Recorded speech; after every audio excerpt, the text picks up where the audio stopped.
हम लोग पूजा पाठ करते हैं, भजन करते हैं, कीर्तन करते हैं, उस समय केवल शरीर से मत करिए, मन से करिए। हम लोग का गलती है, कथा सुनने जाओ तो शरीर से जाते हैं और घर के काम करो तो मन से करते हैं। यही तो सबसे बड़ी प्रॉब्लम है।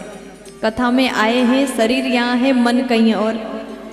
जब घर में काम करो तो वो कहते हैं ना कि जब इंसान भगवान के नाम उच्चारण करता है, माला झोली जाप करता है, माला जापता है, तो मन इधर उधर भागता है। माला काउंट कर रहा है लेकिन मन नहीं लग रहा है, मन संसार में है, बस बाहर बाहर से दिखावटी कर रहा है, माला फेर रहा है।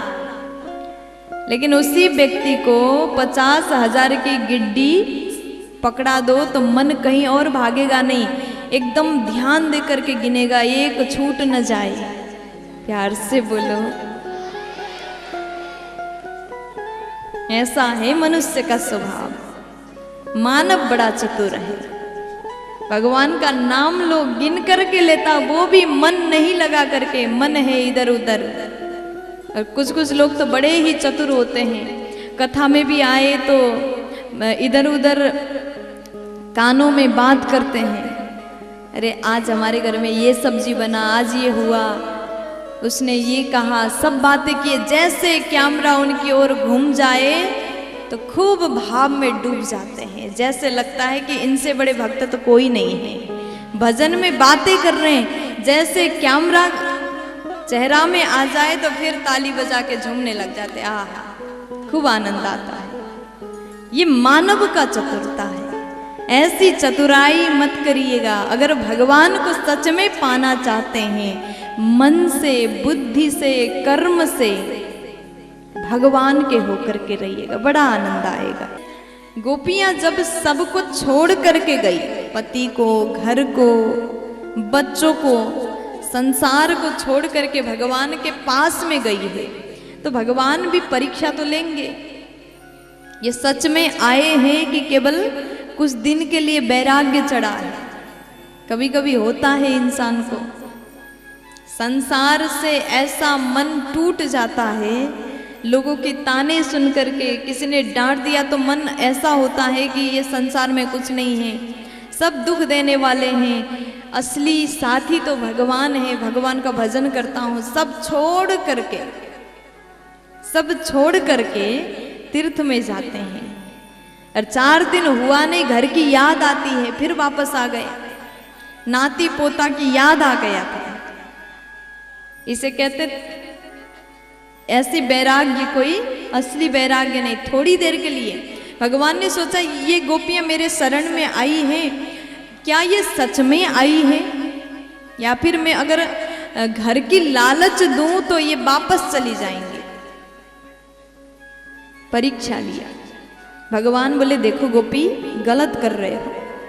भगवान कहते हैं विवाह के पश्चात हर नारी को चाहिए अपने घर में रहना, पति की सेवा करना। तुम लोग पति को छोड़ करके आए हो, ये शोभनीय नहीं है। और इतने रात के समय में, शरद पूर्णिमा के रात्रि के वेला में, रात के समय कोई भी नारी को घर के बाहर जाना उचित नहीं है, शोभा नहीं देता। और आप लोग आई हैं रात्रिकालीन वेला में, घर को छोड़कर, पति को छोड़ करके, ये गलत कर रहे हो। देखो गोपियां, दुस्सिलो दुर्भगो वृद्धो जड़ो रोग्या धनो पिवा पति स्त्रीभिर्नहातव्यो लोकेप्सु भीरपातकी।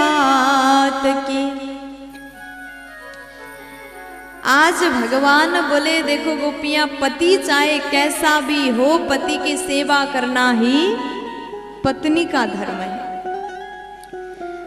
पतिव्रत धर्म के बारे में भगवान ने उपदेश दिया। देखो एक बात मैं तुमको समझाता हूँ। भगवान बोले एक पति थे, पत्नी थी, दोनों आपस में बहुत प्रेम करते थे। नारी पतिव्रत धर्म का निष्ठा पूर्वक पालन करती थी।